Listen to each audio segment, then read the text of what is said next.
Hello and welcome, and a special welcome back to my subscribers. And if you're not a subscriber already, please take the time to do that now. And while you're at it, click that thumbs up. Well, vintage lenses are all the rage at the moment. Generally, lenses classed as vintage have imperfections, that is, aberrations that have not been corrected fully. The most popular and best known vintage lens is the Russian Helios 44. Now today I'm going to compare it with another well-known cheap 50mm lens. Come along and see which one is worth $50 of your hard-earned cash.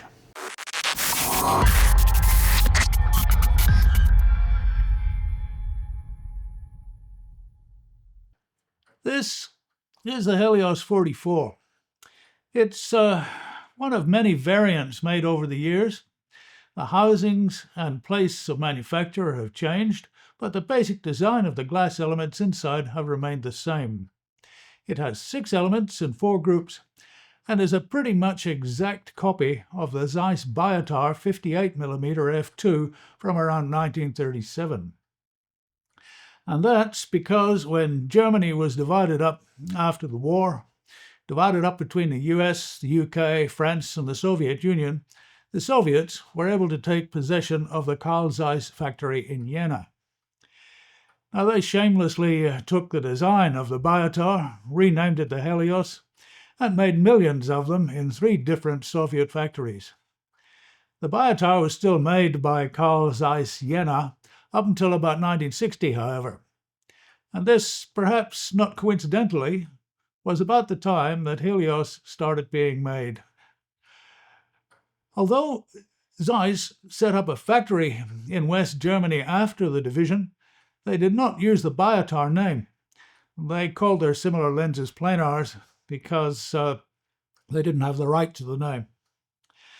Now, when Willy Merdt designed and calculated the Biotar for Zeiss, there were no electronic computers. It's said that it took 2 human computers 3 years to do the mathematical calculations for the lens. In 1955, the Zeiss factory in Jena, under the Soviets, developed a fairly primitive electronic computer to do lens calculations. This is described by the CIA in a report which you can read here. This link is also in the description. The computer was called the Oprema.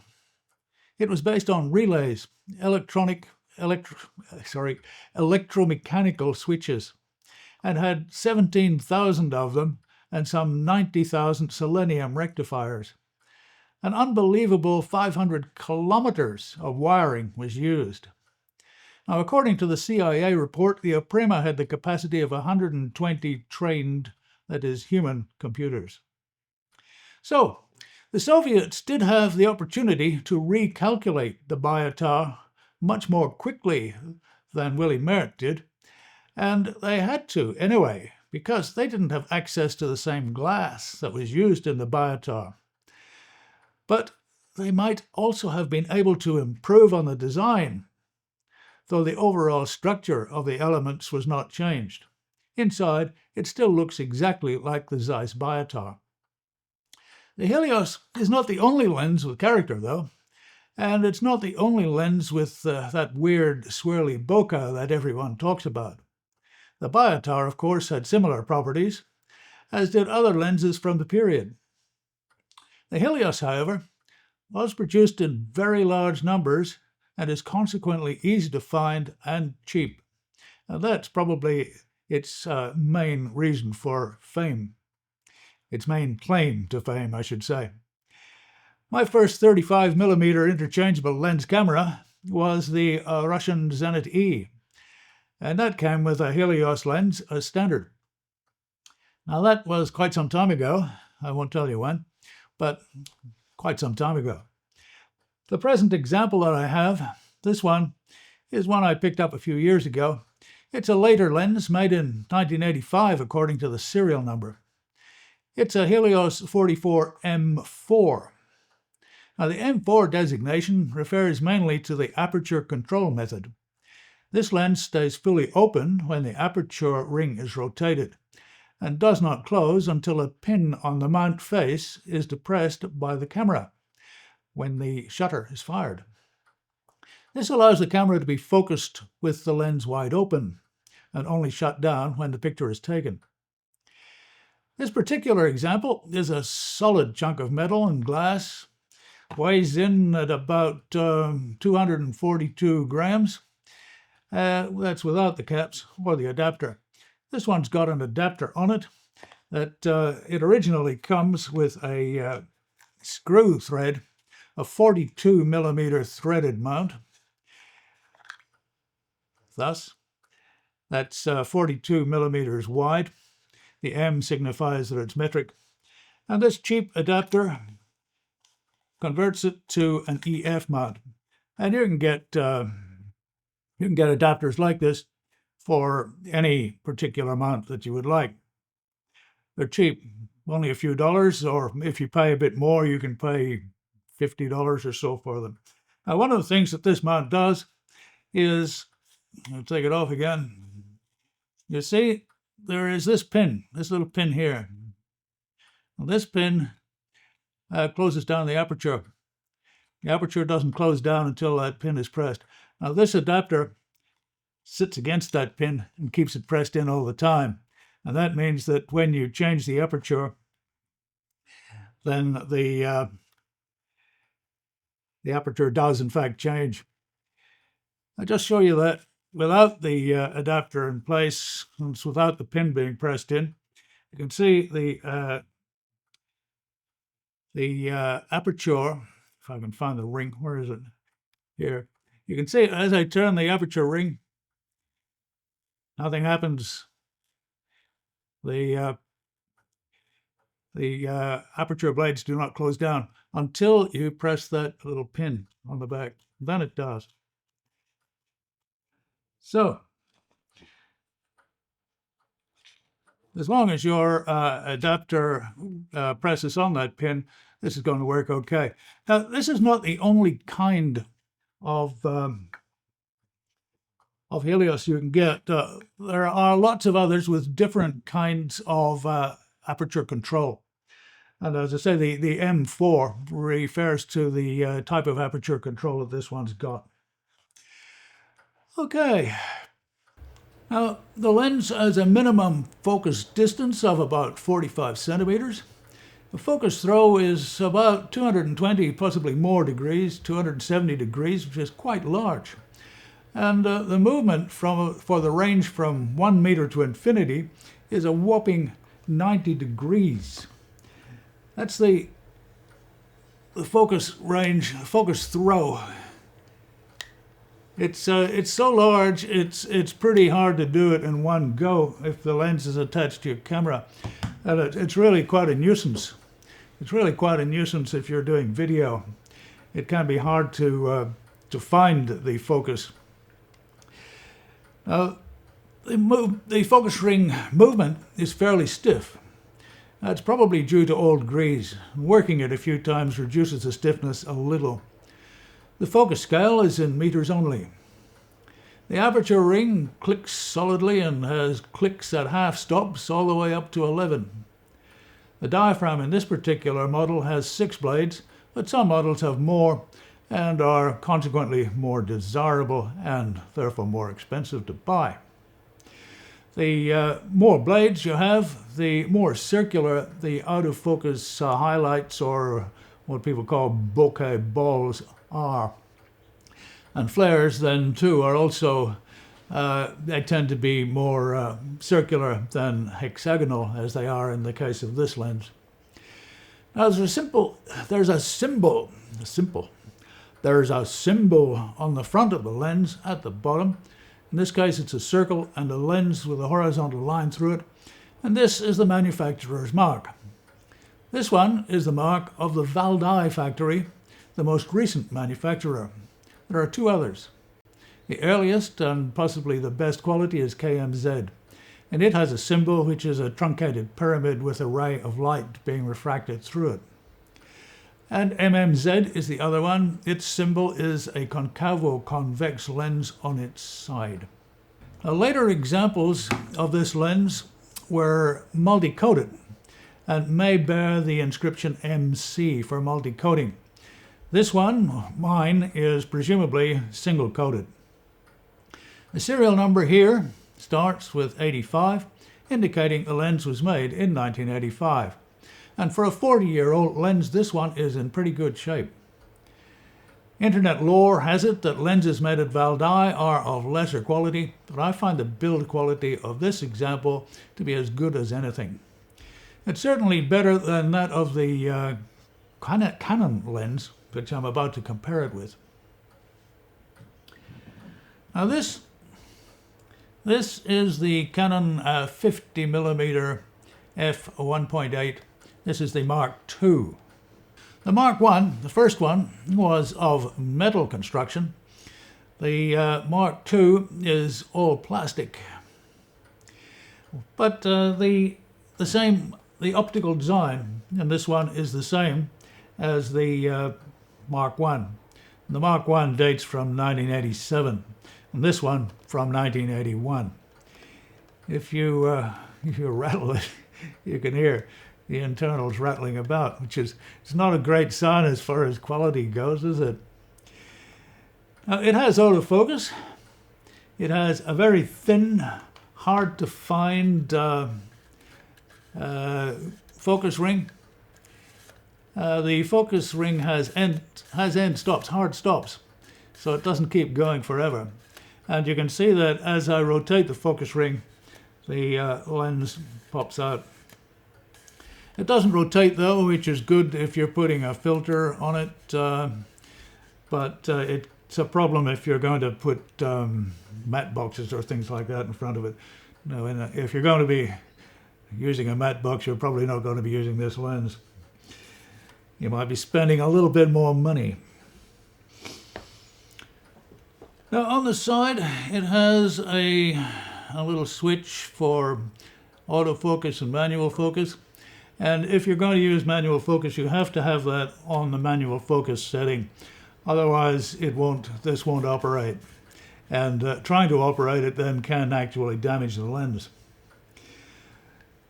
The focus throw is about 90 degrees. It's not very much at all. And it can be quite difficult to get your focus organized with this.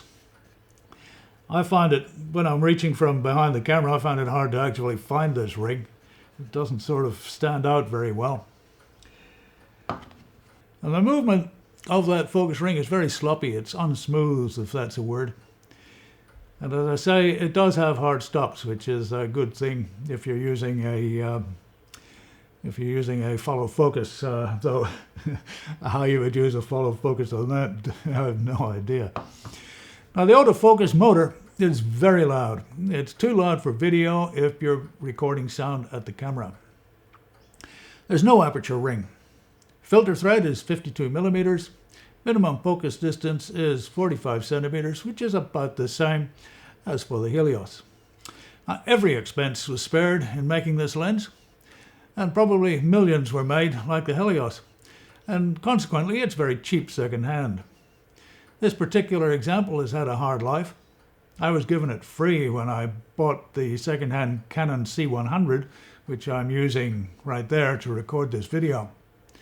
It's a horrid little lens. There's no other way to put it. But the glass in it is very good, and optically it performs very well. Superficially, it's similar in design to the Helios Biotar. It has 6 elements in 5 groups. Now, I've mentioned groups before with the Helios, and what that means is that there are 6 lens elements in the design, and 2 of them are cemented together so that there are only 5 separate groups. Each single element is a group, if you can imagine that, and the pair that are cemented together is one group. So we've got 6 elements in 5 groups, as you can see in the diagram. And you can see the similarity between the 2 designs. Now, both are based on the double Gauss design from the 1890s, and that is 2 symmetrical groups of elements on either side of a central stop or aperture. The Zeiss Planar of 1896 is an example of a symmetrical double Gauss design. As designs improved over the years, they went away from strict symmetry, with the elements on the image side changing markedly. Now, I don't want to labor over the designs here, so let's move on to what the lenses can do and whether the hype about the Helios stands up. Now, in all of the following, I've used either the Blackmagic 6K Pro or the Sony FX30, B-RAW on the 6K and S-Log 3 on the Sony, and I've shot exactly the same scene on both lenses with exactly the same settings. On the outside shots, however, I can't be sure that the light levels were quite the same, as the weather wasn't really cooperating. There were clouds and haze, so the light levels were changing fairly markedly. I've made no changes in post, though I've been tempted to do so, especially tempted to add some sharpening. But I didn't, and there are no color gradings, no color corrections, nothing. So the images don't look all that wonderful. Normally, you would be doing some correction, some editing on the color, some changing of contrast and saturation. Editing was done in DaVinci Resolve Studio 20 using DaVinci Color Management. Now, the camera I'm using, both of them, the 6K Pro and the FX30, are Super 35 cameras, so they don't show the entire image circle of the lens. Both these lenses are designed for full frame cameras, and a full frame camera would show more defects. In particular, they would show much more of the coveted swirly bokeh.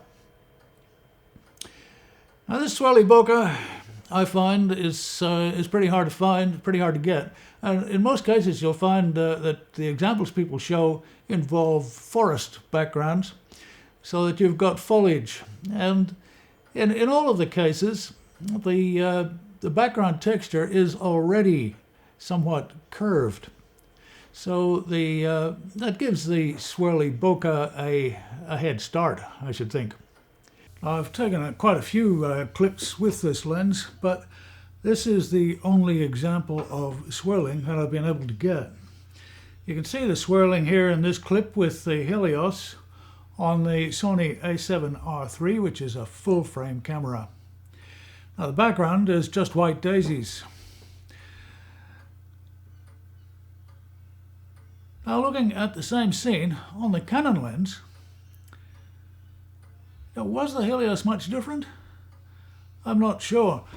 I think I can see possibly as much swirling on the Canon here as there was on the Helios.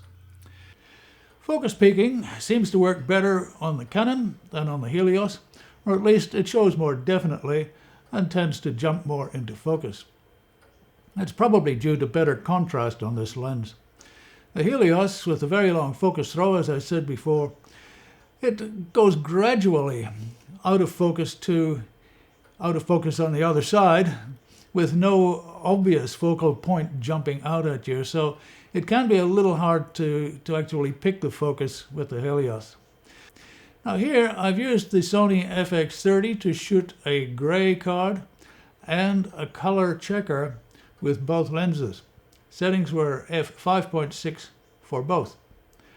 I've also used the Sony Zeiss 55mm f1.8 at 5.6 just because it was available. So you can get a comparison there of three lenses. Now, looking at flares.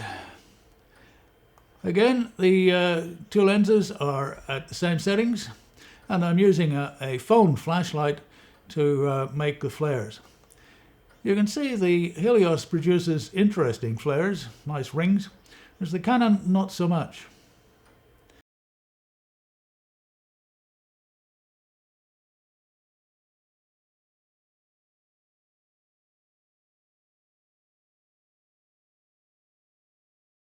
If you allow light to fall on the front of the Helios, there will be a serious loss of contrast. Here it is compared with the Canon. And this Here's a very extreme example comparing the Helios with the Canon.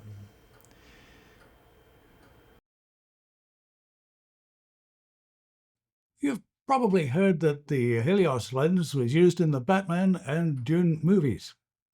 Now, some would have you believe that the entire movie was shot on this cheap lens. Well, the lens was actually used in these movies, but let's take a look at the reality. Greig Fraser, the cinematographer on Batman, wanted small, cheap, disposable lenses to mount on the cars for the main car chase because they were most likely going to get destroyed. Limited space meant small, and the likelihood of damage meant cheap. So he used early versions of the rehoused Helios lenses from the Ukrainian company Ironglass. Now, these lenses also match the look of the detuned anamorphics that were the main lenses for the movie. Fraser liked the look of these lenses so much that he used them again in some of the scenes in Dune. And when he was looking for glass to use in Dune 2, he went back to Ironglass, but he wanted better quality than he had got before.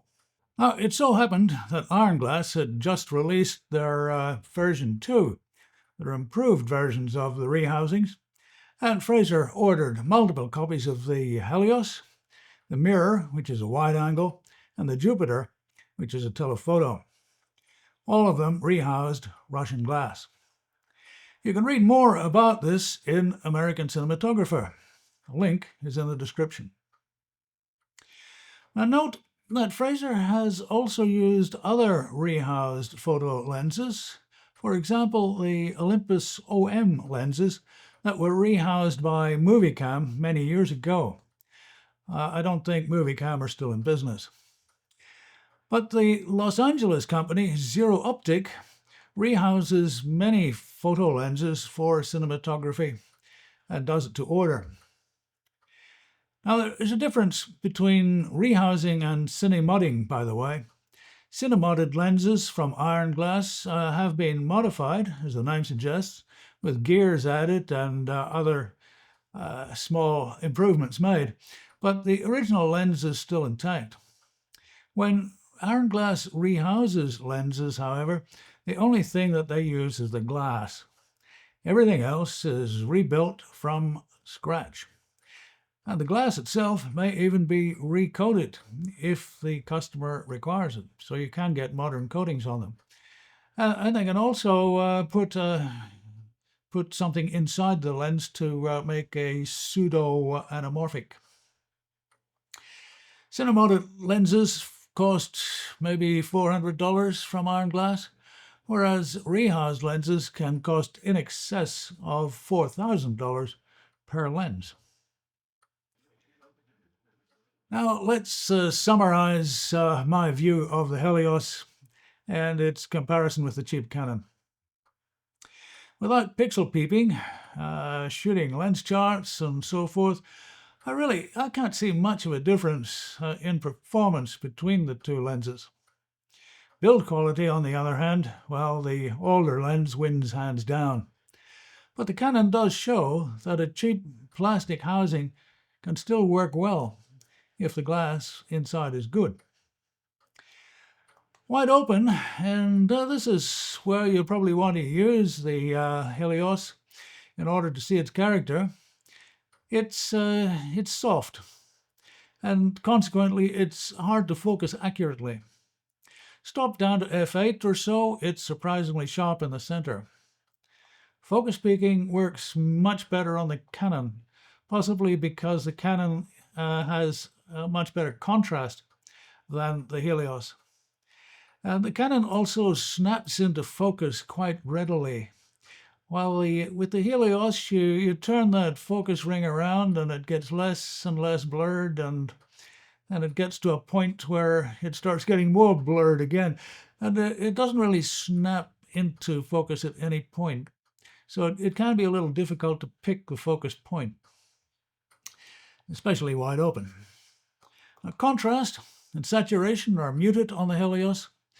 The Canon has notably better contrast and better saturation. But on the gray card and color checker test, I couldn't see a difference compared with the other two lenses. Bokeh is, I think, quite pleasing, but I'm no connoisseur. It is possible to get swirls on the Helios, but you're going to have to work at it. It doesn't just happen. And as far as I could see, the Canon gets pretty close to the same swirls, but once again, that's something that you'd have to look into yourself. Now, the Helios flares readily, really readily. You need to be careful if you want to avoid the flares. You also need to be careful if you want to get them, because I think it's quite an art to get the kind of flares that you want. Now, the Canon's coatings are greatly superior to the Helios, and it flares consequently quite a lot less. Now, later versions of the Helios have multi-coating, so they may flare less too, but mine is a fairly early one, so it's only got a single coating. I really don't like the excessive focus throw on the Helios. But on the other hand, that on the Canon is really too short, and its focus ring is too narrow for manual focusing. Its autofocus is too noisy for autofocusing too. So, when I say that the focus throw is short on the Canon, well, the effective focus throw on the Canon 1635 f4, which I use, and on the Sigma 1835, the focus throw from 1 meter to infinity is extremely short. So, I don't know. I prefer it to be a bit more than that. I find the focus throw on the Contax Zeiss 28mm to be much more usable. I'm not sure if I would use either of these lenses.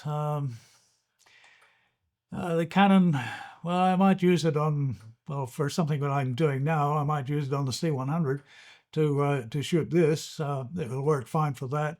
So 50mm is not really wide enough for my limited space here. Now, the Helios, it can give very pleasing results, but you're going to have to make an effort to get them. It's not easy. Some reviews would give the impression that the Helios is something magical and will impart to your images the element of creativity that you've always sought. Well, the reality is somewhat disappointing in that respect.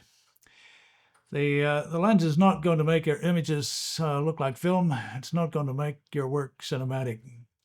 You'll have to find some other way of doing that, I think. When I started doing this review, I thought I was going to see some dramatic difference in the Helios compared to modern lenses, but the difference is quite subtle, apart from the softness.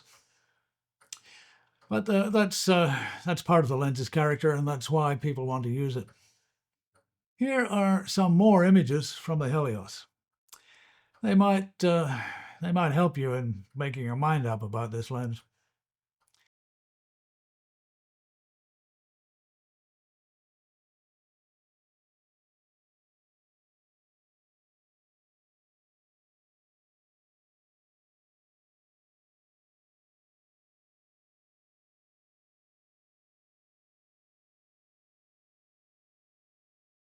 Well, here's an attempt at a comparison.